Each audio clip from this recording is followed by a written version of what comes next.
Je suis jamais contente, hein. Quand j'arrive sur la balance, j'ai me suis acheté une balance qui clignote vert quand j'ai maigri, qui clignote rouge quand j'ai grossi. Et quand ça clignote vert, je sourire. Quand ça clignote rouge, je cherche à savoir qu'est-ce que j'ai fait comme bêtise pour pas avoir perdu ce jour-là. Il y a un moment de votre vie où vous avez eu besoin de 2 balances. Oui, oui, oui. Quand je suis arrivée à la clinique où j'ai été apprendre à maigrir, ils avaient que des balances qui montaient jusqu'à 150 kilos. Donc, on m'asseyait sur le bord du lit, on mettait les 2 balances par terre, les infirmières m'aidaient, un pied sur une, un pied sur l'autre, elles se bloquaient toutes les 2. Donc plus de 300, on n'a jamais su combien parce qu'ils n'avaient pas autre chose. Comment on arrive à 300 kilos? Vous dites qu'on n'est pas gros par hasard. Non, non, non. On n'est jamais gros que de manger. Pas à ce poids-là.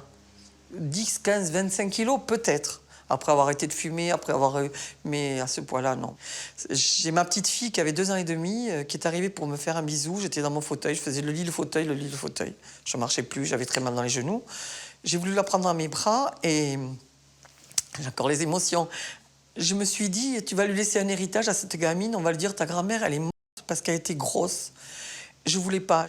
J'ai appelé mon médecin, j'ai dit, écoute, tu fais ce que tu veux de moi, tu me mets dans un cachot, pain sec et à l'eau, ce que tu veux, mais il faut que je maigrisse. Vous pesez combien de kilos aujourd'hui? 97 500, pas tout à fait 98. Ça veut dire combien de kilos en moins il y a 18 ans? 200 et des poussières, je compte plus.